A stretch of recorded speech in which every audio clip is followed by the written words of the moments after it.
think that we have been doing that since, now it's like 17 years. Correct. This has been going, believe it or not. Nothing lasts 17 years. Most relationships don't last 17 years. So pretty amazing that this group stays together. We always have such great topics because the speakers are willing and all of those things. So really happy to be here with you. It's my favorite meeting and I look forward to it every single time.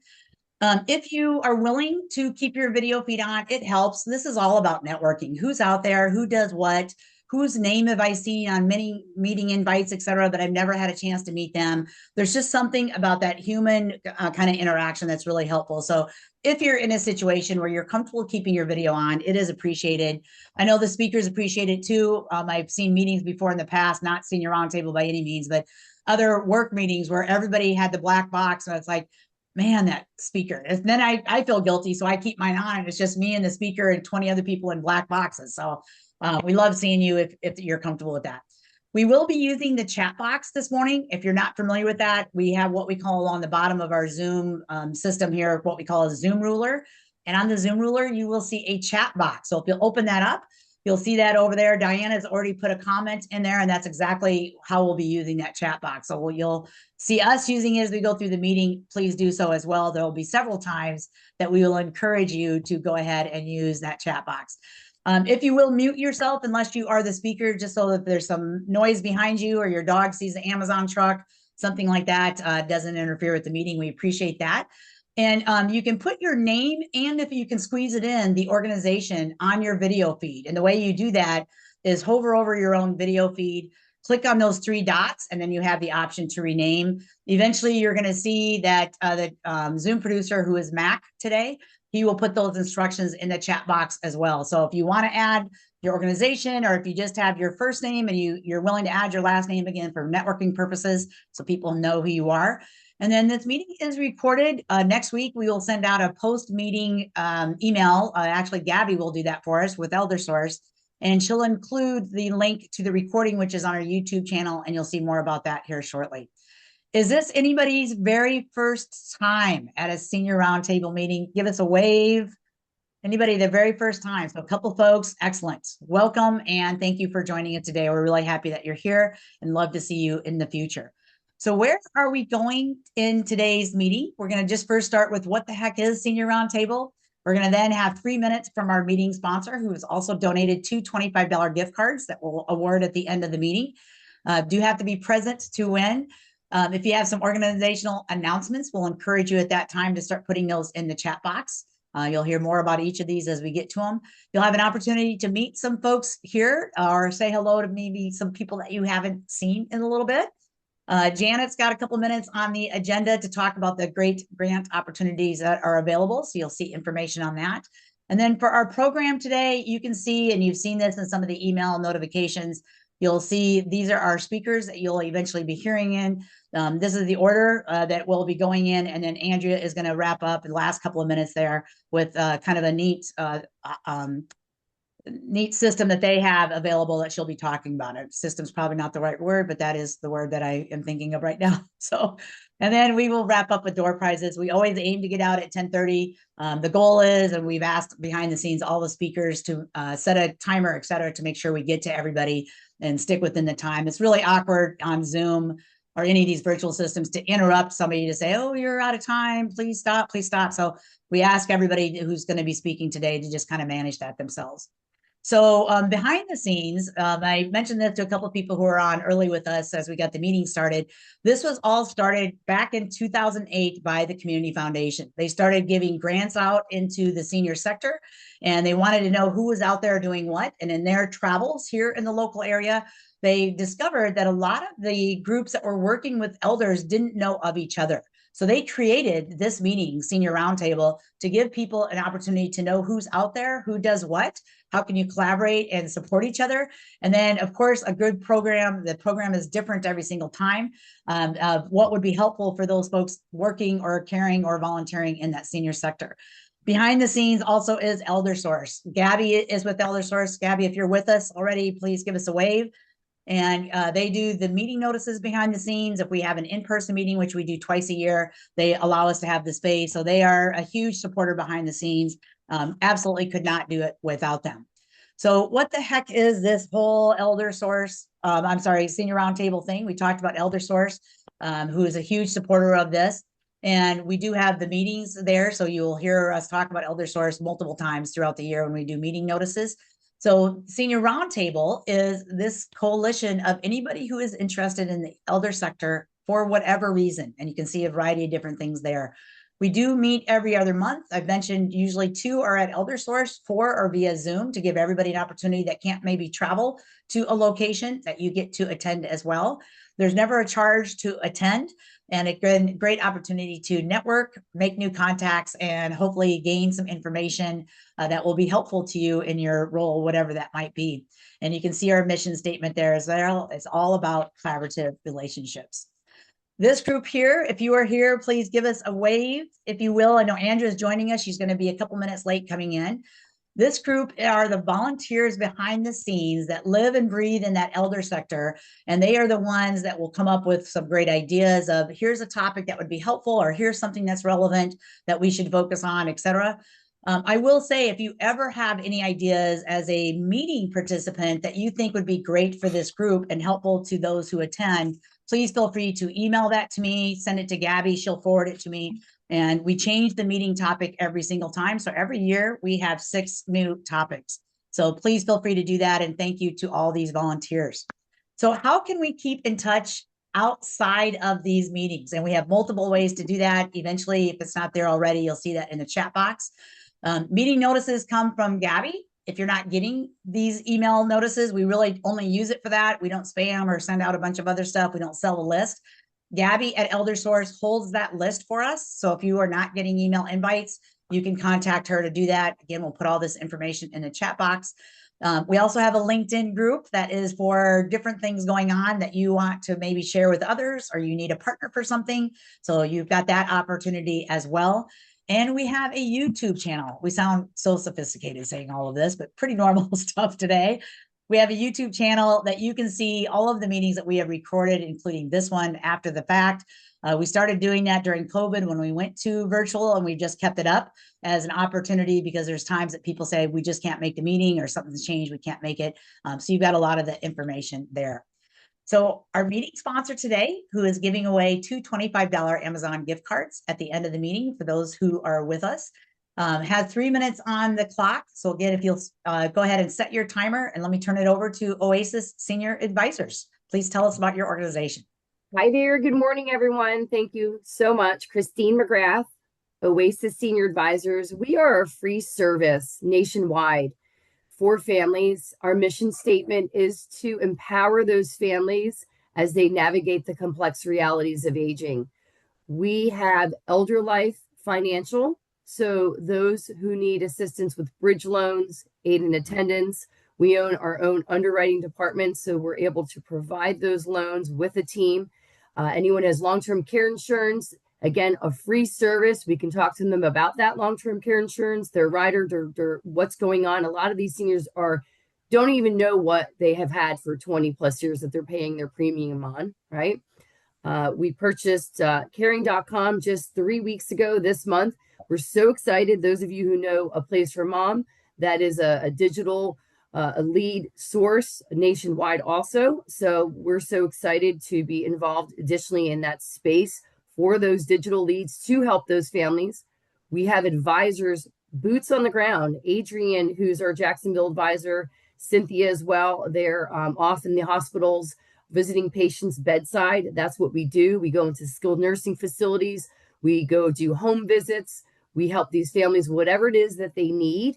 And also, I think it's really important to share whether or not our business model is ultimately, when they can no longer live safely at home, is to place them in an assisted living facility. Again, it's a free service. These communities that we have agreements with, that we partner with, allow us to do so, and it's a referral placement fee, if you will. We have partner relationships with the inpatient rehab facilities, with the hospital systems. We are nationwide. Where I cover as the regional director is Amelia Island, all the way down to Edgewater, east and west. We are a corporate entity, if you will. So I'm not a franchisee's holder. And I think, again, more specifically is this, we're involved in the whole referral of helping them if they don't know what private duty means, what home health means, referring to individuals that are out there in the setting of Duval County, the Jacksonville wide area, of helping them understand that. Hospice, what does that mean? The palliative or end of life care. So we are literally a skill set and proficiency of wisdom. My team is consistent of social workers, nurses. My background comes from pharmaceutical, medical devices, and now in senior living, having sat in a community for 10 years and worked in an assisted living facility. So basically, that's what we do. We're so honored to be on here, work with you, help you in any way that we can support you as well. And I thank you kindly, Laura, for allowing me to witness this and be involved here this Friday morning. Thank How you much so much, time do I have Christine. left?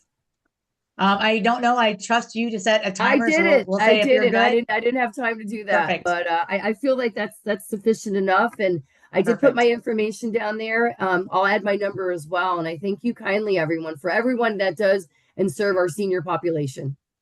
Christine, thank you so much. And thank you to Oasis Senior Advisors for sponsoring. The Zoom producer, Mac, has put in 2 documents that Christine had sent to us. We will also include it if getting documents out of the chat box is not an expertise for you, which is for most people. We will also be sending it next week when we send the post-meeting email. So you've got those there for you if you can grab them. And if not, know that they're going to come in a different format next week. So with that, I'm going to move on. And Janet, I'm going to start with you in just a second. I love if you are looking at the chat box. I mean, don't always look at the chat box because you're going to miss the meeting, but look at the chat box. And the chat box, again, is along your Zoom ruler. You can click on chat and you're going to see all kinds of stuff happening in the chat box.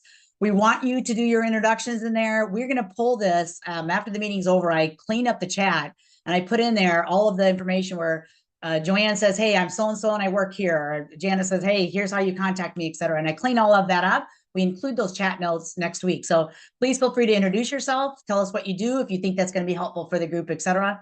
So with that, any other senior announcements that you think would be helpful, also put those in the chat box. So again, we'll include those when we clean it up and send it out next week.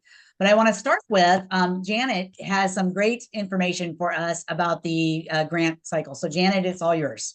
Okay, I'm just going to get my shared screen going. Okay. So that I can sort of walk everybody through what I'm trying to share about the Community Foundation.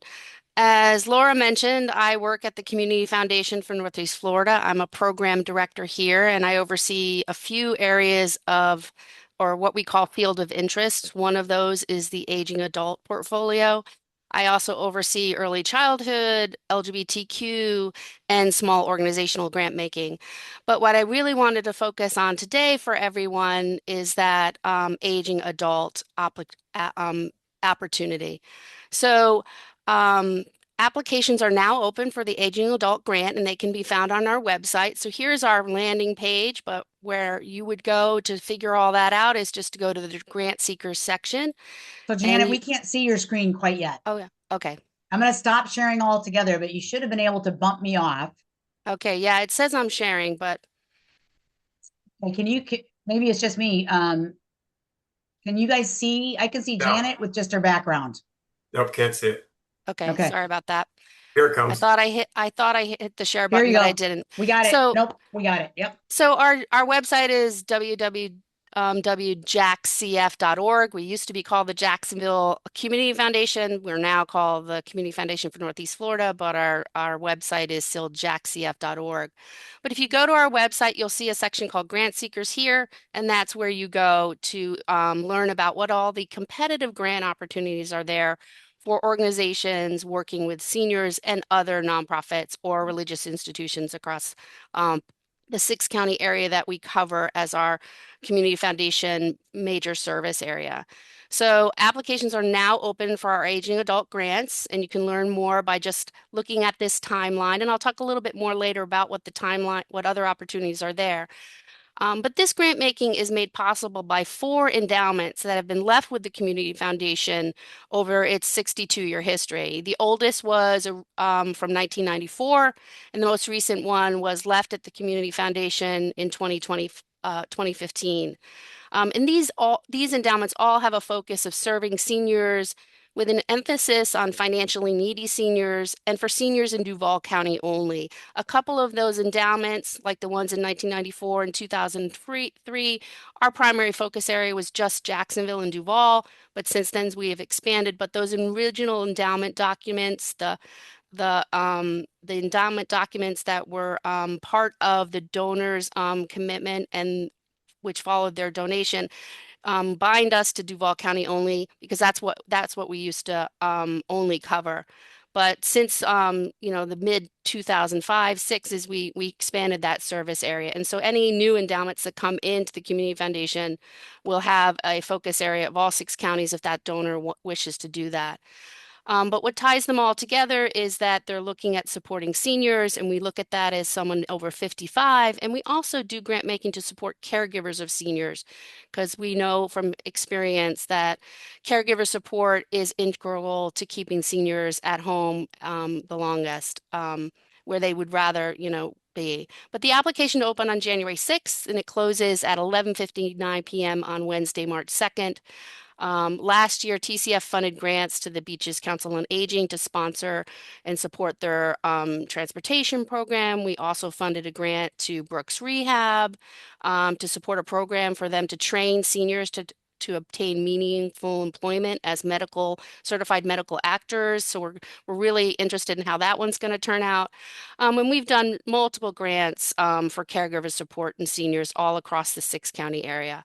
One thing I want to just mention to people is that new this year is that we have a grantee portal for the first time as the Community Foundation. So that opened in November of 2025.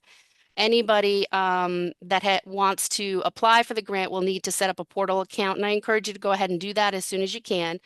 We're looking to see that the CEO or the executive director establishes the first portal access account, and then that the CEO or the ED or the board, if you're an all-volunteer nonprofit, somebody on the board sets that up, and then you can delegate access to your fundraising or development director or the program officer that you're working with that's going to actually run the grant. I provided some links yesterday to Laura that, that she's going to put in the chat so you don't have to remember where everything is. But we're really looking for you to read the FAQs first, set up your portal account. If you've received a grant from the Community Foundation before November of 2025, we will internally link that account to your portal access once we verify that you're a valid representative for that organization. But as a first-time grantee, you will be able to put some organizational information in your portal account. And some of that is basic information like mission, vision, core programs. And in future years, that information will auto-populate in our applications for you. So you're not going to necessarily have to fill out all demographic information every time you apply for a grant at the Community Foundation. So I am the main representative at the Community Foundation that handles the Aging Adult grants. If you go to the bottom of the Aging Adult web page, you'll see my picture. It's a picture from like 9 years ago, but I really like it. But you can also just email me for a 30-minute consultation call to just ask any questions you might have about eligibility. We're happy to do that. I give you a link to my direct calendar and you find a time that works for you. But finally, I want to just mention to people that there are other opportunities that might be aligned with the work that you're doing. Even if you're a senior serving organization, I encourage you to look at what the Aging Adult grant opportunity provides. But if you're working with seniors on meal programs or food or basic needs, there's also another opportunity that's backed by another endowment that a donor left with the Community Foundation that's focusing on food and basic needs and security. So you can choose to apply for that grant if you want. That one might be something that is common for senior organizations. We know that food insecurity is a real issue for seniors. We also have a grant program around Putnam County, and that I point out because we had a donor named Frank J. Oliver leave about $6 million to the Community Foundation, and his focus area was work in Putnam County only. So if you're a senior serving organization in Putnam County and you're interested in doing a project there, you might want to check that out.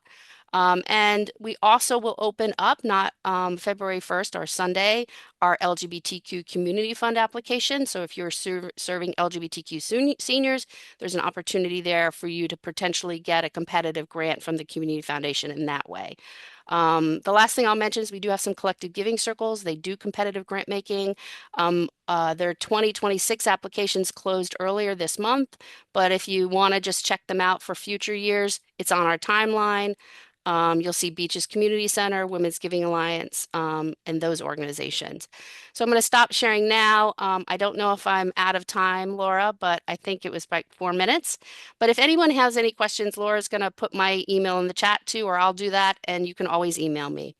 But we welcome applications from nonprofits, and religious institutions are also eligible. Excellent. Janet, thank you so much. And Mac, I think you do have her contact information in the chat box already. So thank you for that. So Janet, we did put your home address in and your cell phone of all your family members. I hope you don't mind. Just to, right. Make sure everybody can get a hold of you that needs to. So thank you, Janet, for that great information. And I know somebody in here, if not many people, are going to benefit from those grants. So thank you. So an opportunity to meet some folks here. We're going to have a couple rounds, just a few minutes, and we would love for you to share your name, where you work, if it's applicable, or maybe what your interest is in the elder sector, if it's not your full-time job or volunteer, and something you want to do this year. So you'll have some small groups. There will be a timer in the room with you. It's tiny. It's just the way Zoom does it. So if you will please just make sure everybody gets a chance to say hello before we automatically bring you back. So we're going to send you automatically. We're going to bring you back automatically. And then we will mix everybody up and we'll send you back in one more time so you get another chance to meet some folks. So with that, and if you want to click on that chat box, if you get in that and you're like, I haven't had coffee yet and I don't even know what we're supposed to be doing. Once you're in the breakout room, if you click on the chat box, those directions will pop up that he has in the chat box. So you can see it there as you take a look at the chat now. So Mac, we are ready. Welcome back. Welcome back. And again, show of hands, who met somebody they had not met before? That is awesome. Who's going to be contacting somebody after the meeting's over to continue that brand new relationship? Awesome. Love it. Okay. So we are heading into the program, and again, begging and pleading all the speakers, and you saw this on email in the last couple of days, please set a timer so we know you know where you're at in the time. I'm going to trust you to do that. I'll have my timer on also, but I don't like to jump in and it's in the middle of somebody's comment and then interrupt. So please just manage your time. If you finish a little early, that is fine. We've got a full schedule and we'll wrap up with Andrea again, and then give away our door prizes and hopefully get you out of here by 10:30. And that's always the goal. So with that, Abigale, you are up first. You will again start your timer and it is all yours. And Abigale, I'm going to stop sharing the screen. If you have something you want to share, you can. Otherwise, we will just see your lovely video feed, which would be an awesome way to start our day. So there you go. Great. Thank you, Laura. I am setting my timer right now. So I will work. I will talk fast and hopefully cover everything, but feel free to interrupt me if I do happen to go over. So can everyone see my screen now all right? Yes. Okay, great. So my name is Abigale Such. I am an occupational therapist by trade, but my role here at the ARC Jacksonville is I am our vice president over adult programming. So I oversee our 3-day programs, our employment services, and our therapeutic services department. So they keep me nice and busy over here, and I love every minute of every day. I stay very passionate about what I do, which is the ARC Jacksonville as an organization's mission is to serve and advocate for individuals with intellectual and developmental differences so that they can achieve their full potential and participate in all different aspects of their life here in Jacksonville. So we always say that we want them to live, learn, work, and play just as anybody else does. So we serve individuals with diagnoses from Down syndrome, autism, cerebral palsy, and a wide variety of other intellectual and developmental differences. I joined the ARC Jacksonville team just 3 years ago. I just hit my 3 years, and it was to launch our specialized aging support program. So we received a grant from the Administration for Community Living, just shy of $1 million, to do three main things here at the ARC Jacksonville within the Jacksonville community. And that was to create a dementia-capable workforce. So we do a lot of training on aging adults with intellectual and developmental differences. We also provide services to those with intellectual and developmental differences. I'm just going to say IDD for now, for short. But those who are either at high risk or living with dementia. And that's because our population tends to age much faster than the rest of the population. In addition to, they have a rapid onset of the disease once they do start showing signs of dementia. And then our third initiative with this specific grant was to increase caregiver support and education. So we host every other month caregiver education nights, where we invite caregivers to come into our day program and see. We provide respite for them, we provide dinner for them, and then we invite community members to come speak and provide insightful information that they can walk home. So instead of just a support group, we really wanted to provide valuable resources and education. So I put that plug in. If any of you all really have a target to reach out to caregivers, please reach out to me after this presentation and let me know, because we love to invite different community resources in. Again, I said that we received our $1 million. We received that just over 3 years ago, so we are coming to the tail end of that grant right now. And I like to show why this is important in the world of IDD. And it is because we can see here, people, the general population starts to see this spike in potential dementia diagnoses, around the age of late 70s to 80s. And then, of course, by 90, about 30% of the typical population.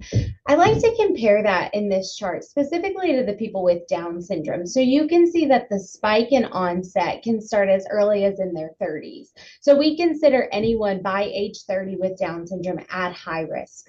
And there is a big gap in services to be able to provide for them. So we launched a day program that I'll talk about here in a little bit. So you can see as they reach by age 60, over 60% of people are likely to have a diagnosis. If they have Down syndrome, they're likely to have that dementia diagnosis. And then people with other intellectual disabilities, so that could be cerebral palsy, autism, they lie somewhere in between the general population and people with Down syndrome. But you can see that they tend to progress earlier and at a more rapid rate. So I show the Alzheimer's Association 10 warning signs because it can be difficult to diagnose someone who already was born with an intellectual difference, that they are showing signs of cognitive decline and they're showing signs of dementia. And so I show this because folks with IDD may already have challenges in planning and solving problems. So when we look at this, that doesn't help us. They may already have difficulty with understanding visual images and different spatial relationships. They may have poor judgment. We commonly recognize that folks with IDD have decreased or poor judgment. They might lose things that they don't mean to lose and are unable to retrace their steps. So I show this because it's not the greatest way for us to look and see, is someone showing signs of dementia with IDD. So other things that we do look at is, do they have long-standing exaggeration of behaviors? We have seen people who have significant weight loss or weight gain. We saw somebody who was living independently, and he had somebody checking in, a caregiver and support coming in every evening, but we realized he was not eating breakfast and lunch. And so he lost about 60 pounds within an 8-month period. And that's because he just simply was forgetting the hunger cues. So we look at significant weight loss and weight gain. Of course, once we recognize if someone's living independently that they need more assistance, we transition them into our residential housing where there's 24/7 support. But we see a lot of increase in choking incidents, so they have difficulty when they're eating. We see a lot more accidents and falls because their visual perception is changing. And then, of course, the late onset of seizures is always a red flag that there's a storm going on in their brain. So these are more common signs that we might see in someone with IDD. And then they have a lot of difficulty because of the communication challenges they may face.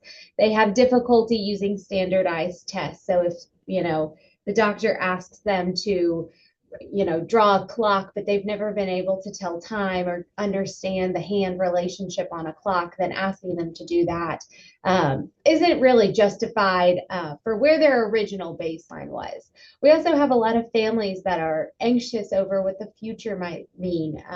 We have our independent living community called The Village over off of Hodges, and families think that their loved one can live there for the rest of their life. But then if they start showing signs of dementia, we really need to reevaluate where is the safest place for them. So it's difficult to talk with families, or families have a hard time receiving the information that their loved one is showing signs of decline. We also have trouble because our folks tend to become more anxious in an unfamiliar environment. So if they're going to talk to a doctor in a new clinical setting, they may not, perform their executive functioning and their abilities as much as they might normally. So instead, this is a resource I would love to share with people, to be able to share with people they come into contact with in the community. But the National Task Group for IDD and Dementia Practices came up with this great screening tool. And it's not a screening tool used by clinicians and people who don't know the individual. It's a screening tool for families and caregivers, people who have known the individual for at least 6 months, who can compare the original baseline of where someone performed versus where they're performing now.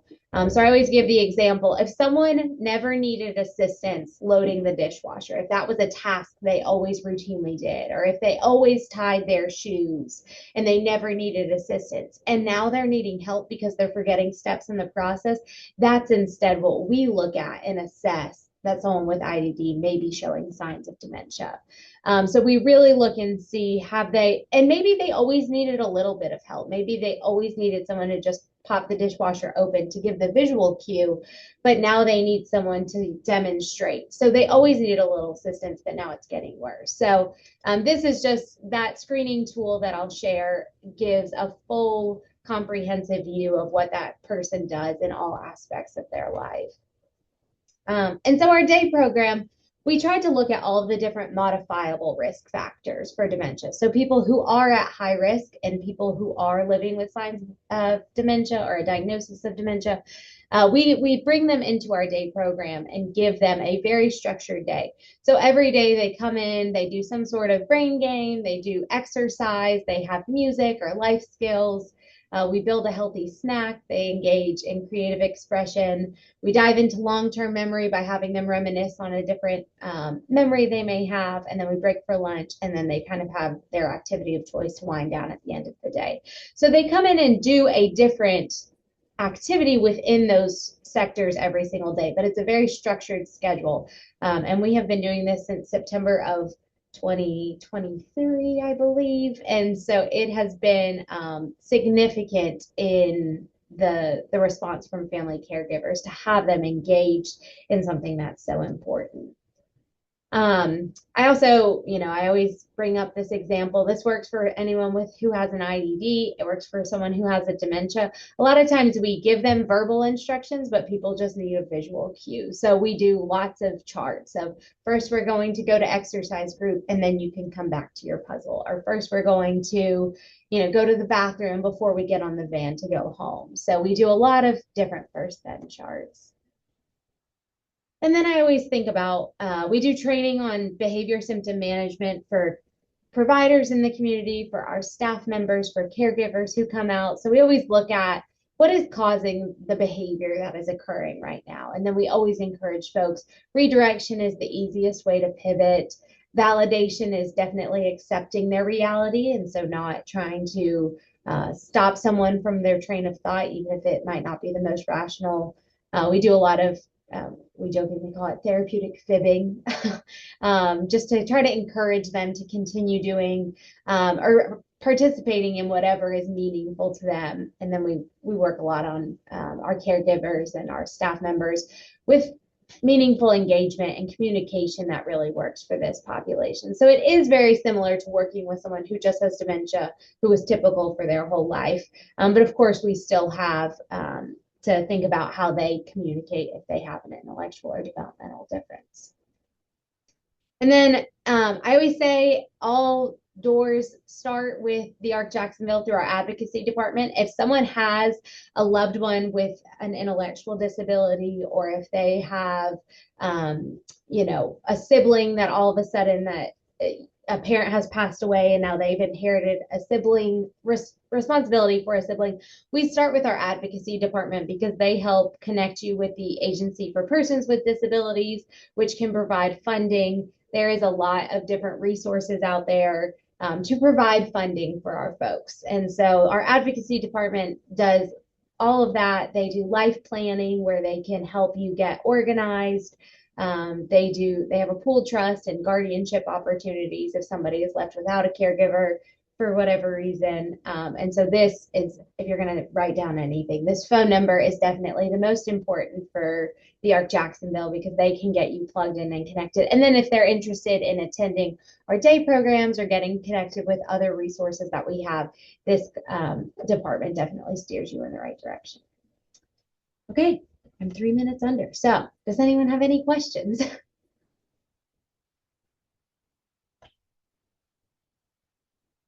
And Abigale, if you're okay with this, I don't hear any immediate, but if anybody does have any questions, once we get started, we'll move on to Neil. Please put those in the chat box. And then Abigale, if you'd be willing to keep an eye on the chat box, because you can respond there. We can also include that when we clean those notes up for next week, the chat notes. If somebody asks a question and you respond there, I'll include that so everybody gets that information as well. So thank you so much. Very helpful information. And if you have anything that you want us to send out, Monday or Tuesday when we send that out, if you can send that to me today, I'll include any brochures or information you'd like us to include. Yay. All right.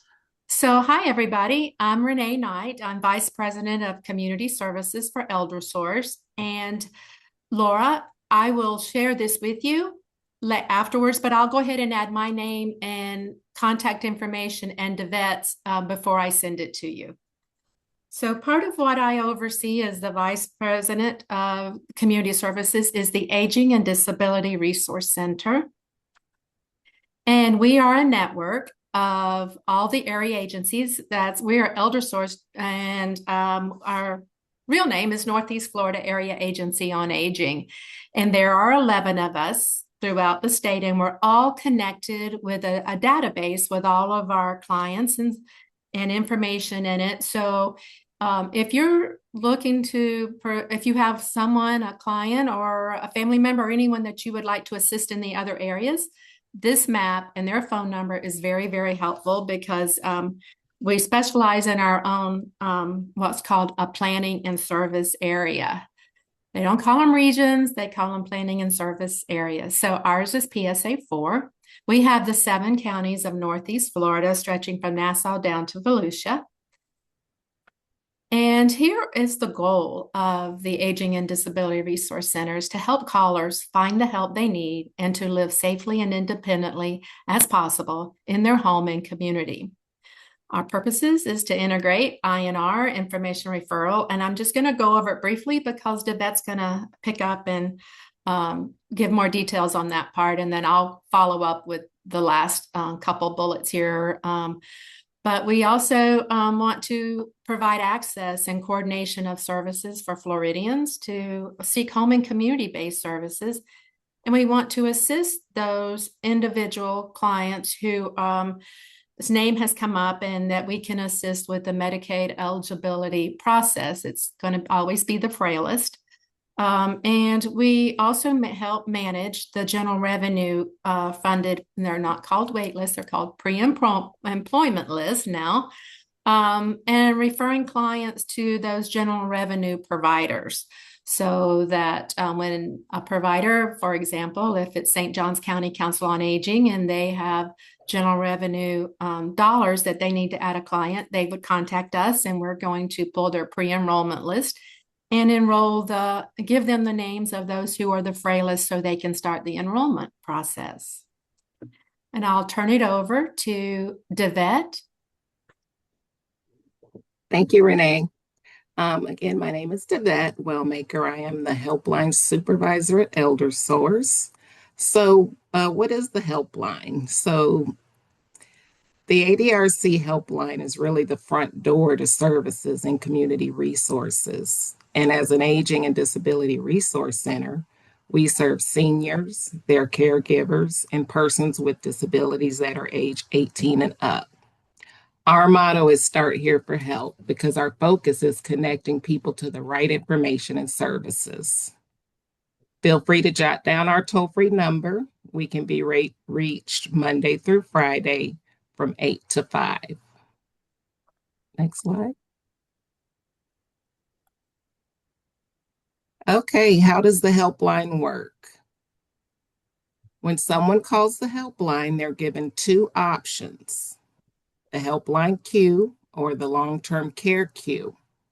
Each queue is designed to make sure callers are connected with the right specialist based on their needs.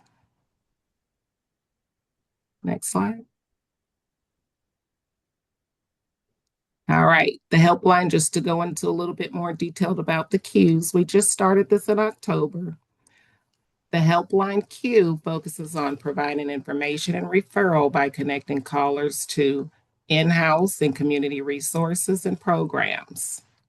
We receive requests for things like housing information, rent and electric bill assistance, transportation, dental, Medicare counseling through our SHINE program, and caregiver support programs such as we have the T-Care, which addresses caregiver burnout.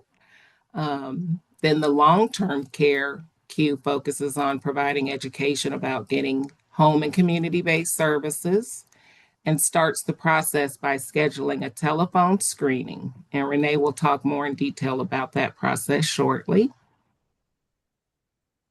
And then the next slide just talks about how it all flows together when you call into the helpline.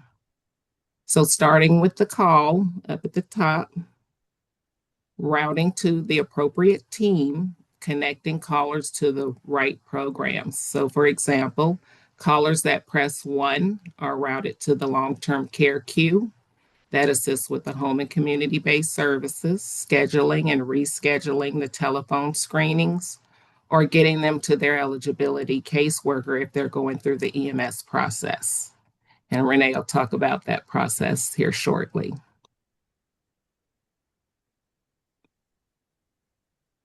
Are you finished? Okay, I just didn't want to move the slide. Okay, so once the calls come into our long-term care queue, then it and this is for individuals who are seeking services, primarily in-home services. Our long-term care queue specialists will schedule an assessment. We're scheduling out now about 3 weeks, 2 to 3 weeks. And the specialist will conduct a telephone screening with that individual. And that is going to ask questions about health status, living situation, caregiver, and home and environment. And they will put all of that information in our statewide system. And then it is in there stored so that at the time when there is funding available, if they're inquiring or looking for the statewide Medicaid managed care, long-term care in-home services, then the Department of Elder Affairs and ACA, Agency for Healthcare, will release each month a list of names of the frailest who have been screened for that prior month. And then that gives us the ability then to have a team to start working with those individuals to help them through the eligibility process. There are programs that are general revenue. There's one that fund that is available for people with disabilities. And that is for any individual with a diagnosis of Alzheimer's and 18 years old or older. And it's the Alzheimer's Disease Initiative. And then, like I said, we reassess annually if the individual is on the list for over a year. And then once the person is released, we have the enrollment management system. We have a team that will help them through the process. They have to be financially eligible and they have to be medically eligible. So we work with them. There's a form that their physician has to fill out. It comes back to us. We send it to the state's Department of Elder Affairs, what's called the CARES team, and they will issue a level of care certificate saying that they agree this person meets the medical criteria. And then DCF, there's an application that has to go into the Department of Children and Families if they don't have Medicaid already. Once they meet those two criteria, then they're contacted by the enrollment broker at the state level, and then the individual will select a managed care plan. And then when they're on that managed care plan, MCO, then that is where the case manager will meet with the individual, their caregiver, and set up services. And it's services that meets their needs. It could be adult daycare, it could be personal care, homemaking, assistance with meals, and those sort of things. But that is between the managed care organization that they select and the caregiver and the client. One thing that we don't do is assist with the nursing home applications. That is not something that we work with or do. So just to put that out there. I have a question slide, but when you get this, you will see two links. One is to the Department of Elder Affairs, and that is where you can find definitions of some of those general revenue programs. And then, of course, if you look on our website, that is where you can find a list of caregiver. Davette mentioned TCare. There may be others. Davette's INR, Information and Referral Team, sends an internal referral over and connects the caregiver to one of those programs. So you'll have that when Laura sends out the presentation. So I'll go back.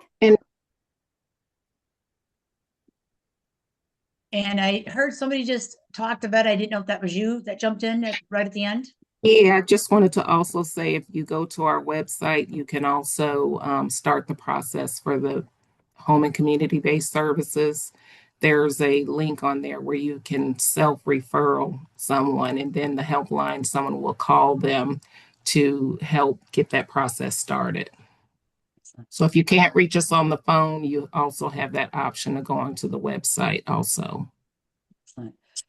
And Renee, if you would like to put those on that previous slide that you just had, if you want to copy and paste those, put them in the chat box for anybody who wants them. If you're comfortable putting any other numbers or anything like that for contact, please do so. And the same thing, if you don't mind, the two of you watching the chat box just to see if somebody has questions. I know Andrea was going to jump in at the end of yours and talk about another neat resource that ElderSource has. So if that's okay with you guys, Renee and Davette, we'll move on. And Andrea, if you're ready, we'll jump to you and then we'll come back to Neil. Sure.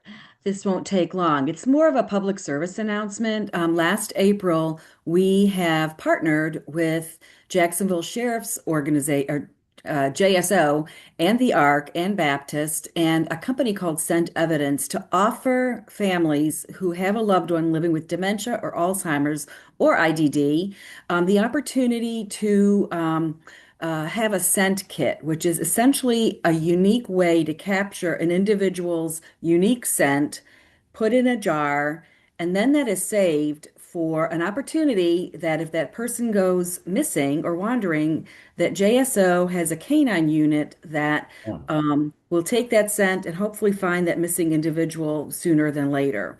Duval County has a great program with its missing persons unit. It's called Revamp, and it's a registry where not only do you capture the individual's scent, but you also give them the information which they keep in a safe and secure place, almost like a personal bio of that individual who might go missing. You know, where they might tend to wander, close to water, they like the McDonald's down the street. But essentially, it's a full, complete information profile on this person. So if that individual goes missing, not only do you have the scent, but you have all this information captured. So ElderSource has these kits available for free.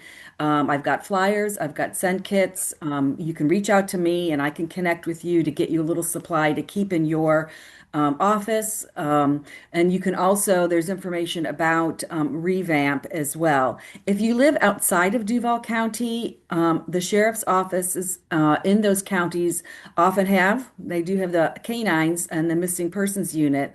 A lot of times, if a sheriff's office does not have the canine unit, they coordinate with other sheriff offices to bring those dogs across county lines to help find that missing person. So we've had some success already. And I think about 2 weeks ago, JSO had located a 63-year-old man living with dementia. Through the scent kit, he was found. And also a 10-year-old boy, I think it was last week or the week before, was also found using a scent kit. So I encourage you to reach out to me, and I'll put my phone number and email in the chat. Please, it's a great tool. It is a great tool. If the county doesn't have that registry, it's still important to know information about your local law enforcement agency and how it would work working with loved ones who might go missing. So I encourage you to reach out to us and me. And by all means, we'd love to get you some scent kits and flyers to distribute in your community. So thanks. That's it. Love it. So, Andrew, if you're willing, if you'll put your information in the chat box, there's also a question for you in the chat box from Jennifer. So you've got a great one there. So if it's good, we're going to move on to Neil and watch again that chat box. If you see anything else that you have questions for Andrea, she'll be taking a look at that. So first of all, round of applause for ElderSource, Renee, Davette, and Andrea. Thank you so much. Great information, and ElderSource is just amazing. So thank you for all that you do. So we are moving back to Neil. How are you doing, Neil? I am good. So I'm just going to read from my presentation, and then I can send it to you, Laura. You can get it out, okay? Sounds good. All right. So we're the Center for Independent Living, and who we are. So our mission empowers all people with a disability to live independently. We believe in the full opportunity through self-determination, self-empowerment, and equal access. So we are a private nonprofit 501c3 chartered in 1978. You guys probably remember us more as the Independent Living Resource Center. So a few years ago, that had changed over to the Center for Independent Living. So we're part of a national network of over 400 centers for independent living across the country. And we serve Baker, Clay, Duval, Nassau, and St. John's. One program also serves Putnam, and I think that is the FTRI program. We are community-based, non-residential, and consumer-controlled, and run by and for people with disabilities. Number of our staff have disabilities, and also some of our board members also have disabilities. So it's just a great organization. I used to work with them. I came to know about them some years ago when I came to get equipment from the loan center for my clients, and got to know the great services that they provide here. So here we are. All right. So what is a Center for Independent Living? And we are in 17 or 18 different centers all over the state of Florida, all the way from the Panhandle and Santa Rosa all the way down to South Florida. There's SIL, our Center for Independent Living of the Keys. So we are all over, and each of them represent a different region of the state of Florida. All right, and our mission is to empower people with disabilities to live independently. Our mission is full opportunity for all through self-empowerment, self-determination, and equal access.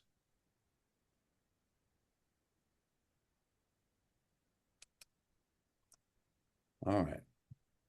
1 in 4 people have a disability. The disability community is the world's largest minority group. 26% of the United States adult population has a disability. Okay. 2,840,000 Floridians have a disability. Over 194,000 people have a disability right here in Northeast Florida. I had no idea that there were that many people with a disability here. So I'm learning a lot as I go through and work here also. And 121,762 people have a disability here in Duval County. All right.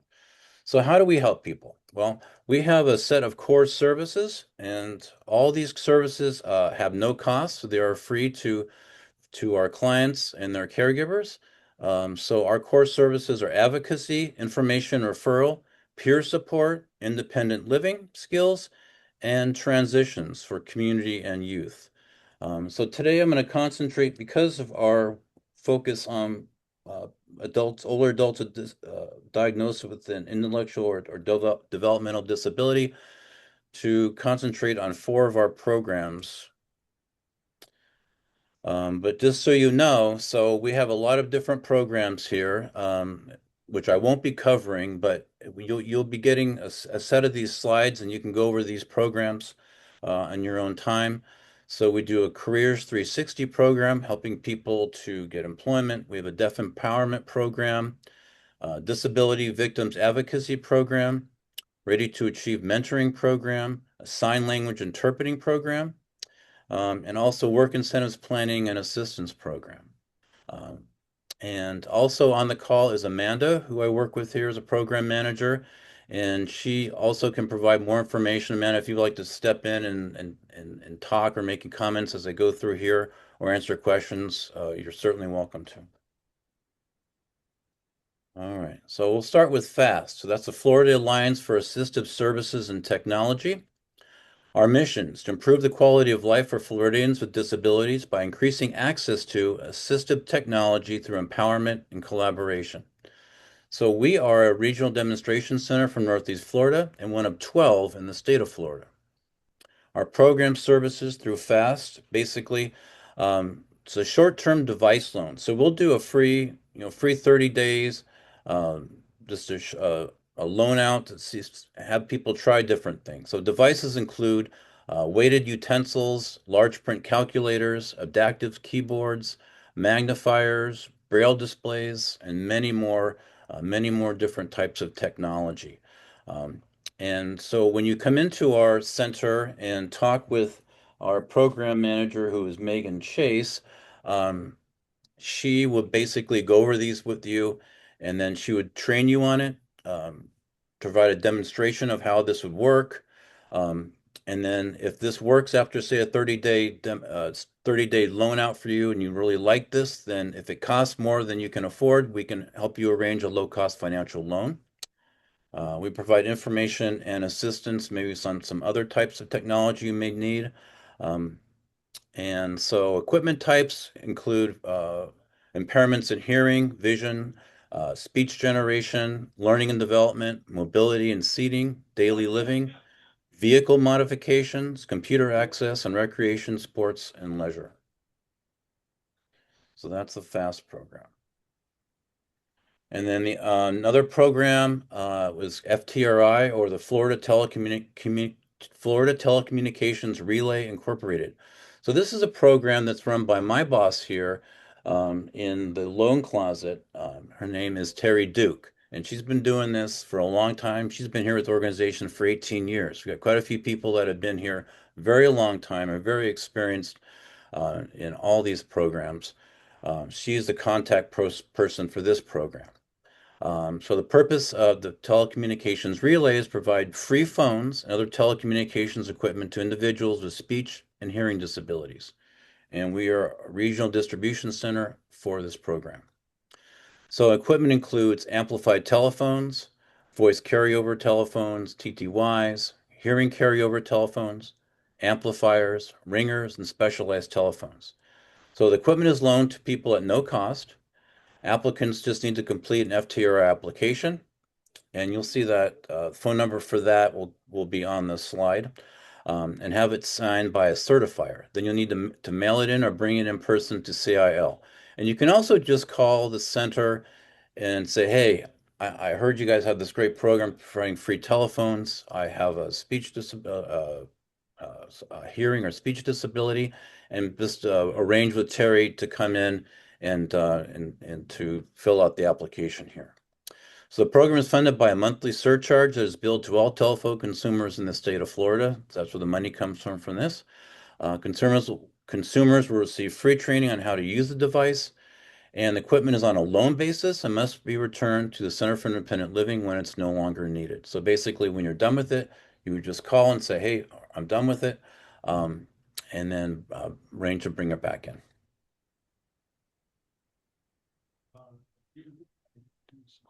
All right. And the other one, two more, information referral. So INR connects individuals with and without disabilities to local, state, and federal resources to help meet their needs. Program services include basically we help people to apply for critical community services, right? Such as SNAP benefits, JTA connections, transportation, Social Security, Medicaid. We help people with housing, finding out housing resources out there and other services. We provide peer-to-peer mentoring and advocacy support.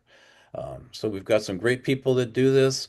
And basically you would come in here, you'd make an appointment and come in here, and then we would work with you on helping you with finding the service that you need and helping you make that connection.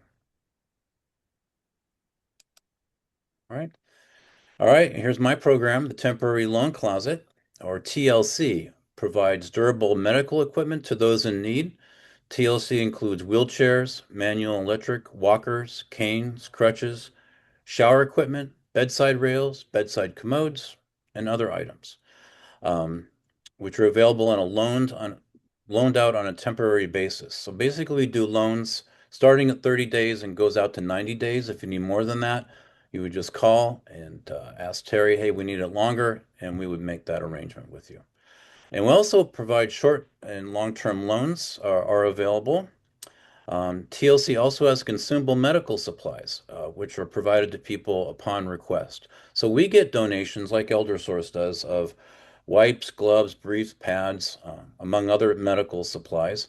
And so if your clients need those, they would just ask about those, and those are obviously free of charge and don't need to be returned, right?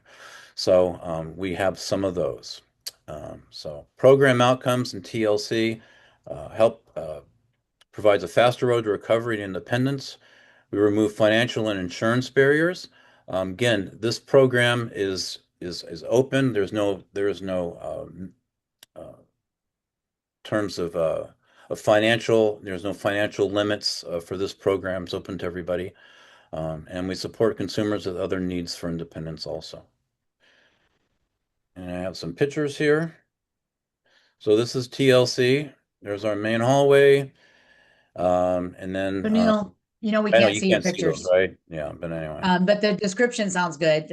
We know that there's a hallway. I'm sorry, Yeah. we So can't anyways, see it. you guys will see examples of some of the power chairs and scooters and some of the bigger items that we get in, and then some of our other equipment. Okay. Some pictures of our great delivery van, which I drive around 2 or 3 times a week, usually delivering Hoya lifts, power chairs, scooters, heavy items that people definitely cannot put in the back of their car. And we have our van has a lift, and I can bring out equipment and deliver it right up into your home and where in your home you need it. If it's a person's in the living room or if they're in a bedroom, I can take the piece of equipment in there and help you guys set that up. Okay.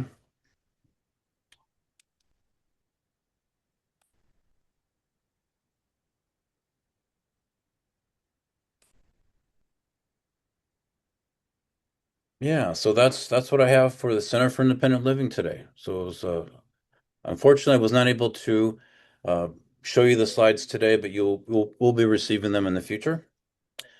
And are there any questions? Yeah, so Neil, where are you located? Yeah, so we're on 2709 Art Museum Drive. So it's Okay. between Atlantic and Beach. So basically just outside of San Marco. We're kind of St. Nicholas kind of. Okay.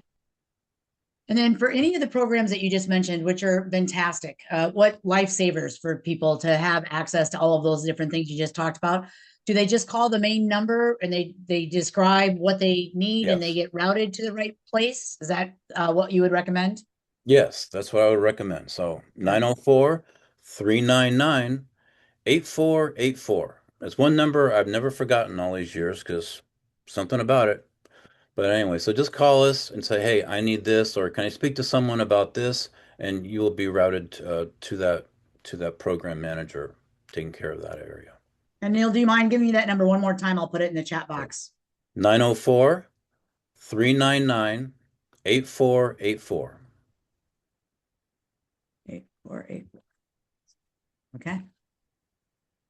And then Neil, thank you for being willing to share your slides and everything else. I know that several seniors I knew who families did not know that you existed, that this program, especially the TLC existed. It truly was a lifesaver for them. They did not have the ability to do that. And I didn't even know you delivered. I mean, that's just awesome that you can get it to people who are homebound or they don't have the ability to transport it there. And Joanne is making some great comments in there. She's had clients that also that CIL was so helpful for. So all of those different things. So we've got 2 to 3 minutes left. Any questions for Neil? And if you will unmute yourself, I can see that you have unmuted. So if you have anything for Neil, before we let him completely off the hook, feel free to unmute yourself. I can see that you have done that and I can call on you so you know that it's, Davette, you're unmuted, but I don't know if you mean to be. Oh, Davette, there you go. It's on purpose. I love that. You got it, Davette. Hi, I just had a quick question for Neil. Neil, our helpline had a form that we would fill out for the client. Do we still have to do that? Yeah, Or so you all received that? yeah, so that's a good question. So to request equipment through the temporary loan closet, basically you would go onto our website and and you just click on the TLC and it says equipment request. You click on that and ask for about 6 different basic information. Ask out your name, the type of equipment that you need, and I think your first name and your last initial. It's very, very simple. Okay. And put the request in. So we do that through our website at CIL. Very good. And in the slides, Neil, does it give the website address or anything like that? Or when you do send those to me, if you want to include that, I'll include it in the notes that we're going to send out. So the contact I'll info, definitely any of include that. that, Laura. Very good. Anything else? We've got about 2 more minutes. Anything else for Neil? Again, please feel free to unmute yourself. Okay. Round of applause. I don't see any unmute. So round of applause, please, for Neil and CIL. Thank you for everything that you do. And again, a huge difference in people's lives. So we've got 1 or 2 minutes left before we head over to our reel of names and give out our gift cards. If you have a question for any of the other speakers, a quick question, we'll take 1 or 2 of those based on time. Let me just make sure if there's a question in there that you didn't get to ask or put in the chat box for any of the speakers that you have that ability to do that. Bonnie, quick question. Yeah, Neil, can we donate to the loan closet? That's a very good question. So yeah, I go out and pick up donations probably once or twice a week from people. So this could really be anything. It could be something as large and awkward sort of as a power chair or a scooter, or it could be you've got a number of different items that you can't fit them all into your car. You could have maybe from a couple of different parents or family members. You could have a couple of bedside commodes and 3 walkers, and and you also need a pickup. So yes, we do go out and pick up. Great question, Bonnie. Thank you. And anybody else with a question? So the time is ticking. And anything besides Neil? Any last questions that didn't get answered? Okay. Huge thank you to all of our speakers today. Janet, thank you for also jumping in and reminding people about the grants and the different things available there. Can't thank our speakers enough. They give their time. They put it on the calendar. Thank you to the advisory committees, ElderSource, et cetera, everybody that makes these things happen. Oh, you know what? So let me remind you. So first of all, thank you to our meeting sponsor, Oasis Senior Advisors. And I want to remind you, if you're looking for certain topics that we may have done before, we will include this list when we send this out with the post meeting. But we have all of these on the YouTube channel. You can see everything from senior housing, technology, understanding Medicaid, falls prevention all the way back to 2022, and we started putting those on there. So you've got access to that as well. If there's any program you want to go back, and you can even fast forward, past me, and get right to the program when you get into those YouTube videos. So if you've had enough of me, you can bypass and get to the topic that you're interested in.